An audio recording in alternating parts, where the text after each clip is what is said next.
All right, team.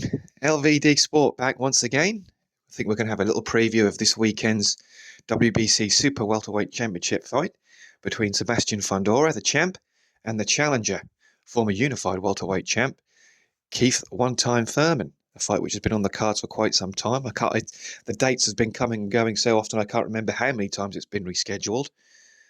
But anyway, let's take a look at what's coming up this Saturday. The undercard isn't much of a muchness, to be honest. It's all about the main event. I mean, Yuenli Tellez is in action, I think, off the top of my head, in a fight that he should win. And there's a couple of other. Elijah Garcia is back, one-time hot prospect. Things have cooled down in that respect since then. But anyway, let's take a look at the main event. Like I said, it's Fundora versus Thurman, an intriguing clash of styles. There is a very obvious way to preview the fight, and that's to start and end with Fundora's height, reach, and awkwardness. That's the way everybody seems to go first. Those things matter, of course they do, and they will be mentioned to exhaustion between now and the opening bell. But I don't think they are the most important thing in this fight. To me, this fight comes down to something a bit simpler and a bit less obvious than usual than the how does Thurman get inside line. I think the real issue is Keith Thurman's legs. Yes, that's Keith Thurman's legs. Not whether he still has them in the broadest sense, but how much he's always dependent on them, how much energy that his style demands, and how that reliance holds up now that he is older, less active, and nowhere near as seasoned as he once was.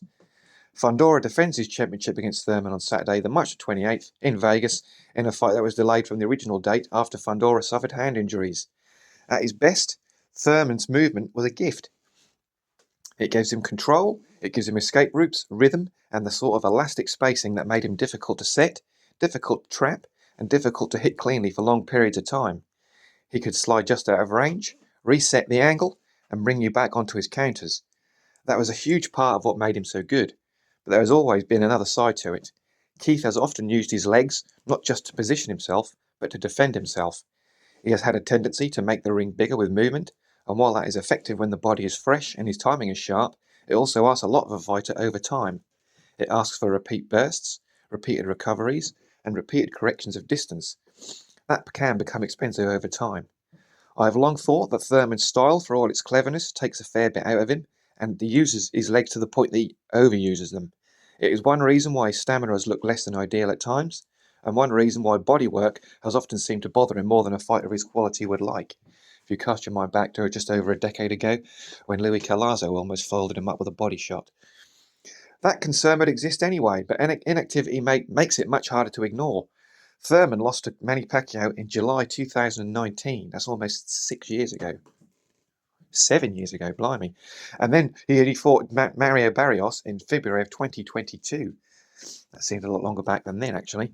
And he did not return again until his March 2025 fight against Brock Jarvis. That was over a year ago already. That's crazy. That's over a year has passed since that fight took place. So if you look at since the Jose Cito Lopez fight, he's fought Manny Pacquiao, then he had around a 3-year layoff, then he fought Mario Barrios, then he had I think a 4-year layoff more or less, and then he fought Brock Jarvis. So what's that? Since 2018, he's fought around 5 times. Not good. Now he comes into this fight with only 2 bouts since the Pacquiao loss, and one of them a 3-round rush-shedding exercise against a man just to move him along. That does not mean he has no chance. Far from it. Thurman is still dangerous, he's still intelligent, and still more experienced in the top level than Sebastian Fundora. He also remains the best name on Fundora's record, and I think that matters. He also has the kind of punch authority that can change the emotional shape of a fight quick. Fundora can be hit, he can be hurt, and as Brian Mendoza has proven, he can be knocked out. He can be tempted into exchanges he does not need. He can fight like a man trying to prove he is not just tall, which is admirable in one sense, but often tactically unhelpful in the other. This is the point that has made him about for years, and not without reason. For a man built like a floodlight, he does not always fight with the cold practicality of one. If a prime active razor-sharp Thurman were getting this version of Fundora, you could easily imagine him liking the assignment. Himself, Thurman has said that this week he expects the crucial moments to come when the distance closes and both men open up, which is you would imagine him to say.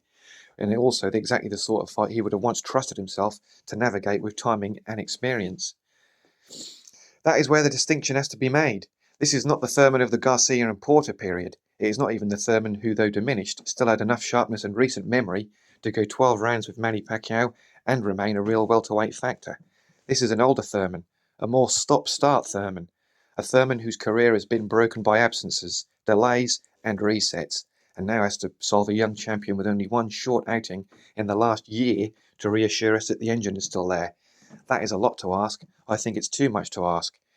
Fundora, meanwhile, is not perfect, but he's fresher, busier, of course bigger at the weight, and much more accustomed now to the kind of ugly, attritional work that breaks opponents down, even when it does not always look dramatic in the moment.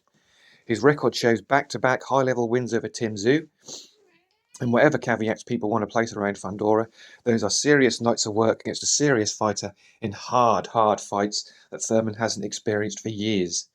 He may not always maximise his natural advantages, but he is not someone who's a novelty act surviving on his dimensions alone.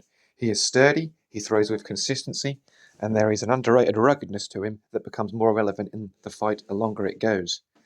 This is why I keep coming back to the legs, because if Thurman cannot move as often as he wants, or as sharply as he needs, then everything else starts to slide out of place. The spacing gets less precise, the exits take longer, the recovery between exchanges becomes a little more laboured. The body is there a fraction longer than it used to be, and the pressure feels heavier than it should. And against Fundora, that matters, because whatever his flaws, he does not shrink the fight. He keeps asking questions, he keeps throwing, keeps pressing, keeps dragging the action towards a place where the other man has to work. If Thurman cannot maintain his preferred terms, then this becomes a deeply uncomfortable fight for him. That to me is where the fight turns. Not in one dramatic swing, but in a gradual erosion. Thurman starts well, perhaps even giving Fundora a few uncomfortable spells, but the effort required to keep everything tidy begins to mount. The feet are just a little busier than he wants them to be. The body is just a little more available than it used to be. The reactions are just a little less immediate, and Fundora, for all the criticism he gets, is the sort of fighter who can make those small declines look large by the middle rounds. So I do not see Thurman as a no-hoper. He has too much class, too much experience, and too much authority for that. But I do think that the simple advantages of youth, vitality, freshness, and activity decide this fight in the end. Fundora may not fight to every inch of his natural gifts, but he has enough engine, enough toughness, and enough relentless output to work through the early danger and turn this into a wearing, disheartening night for the challenger. If the fight finally goes ahead without further interruption, you just can't rule it out nowadays, I can see Fundora steadily taking over and forcing a stoppage somewhere at around the 7th or 8th round, with the referee rescuing the former champ. Thurman increasingly beaten, bedraggled, and unable to hold the fight where he wants it held. So there we have it. I've gone for Fundora, TKO round 8, retaining his championship. What do you think? Do you think Thurman's going to pull off the upset? Have you even listened this far? If you have, thank you very much. This is LVD Sport. I hope you enjoy the fight. I hope so too.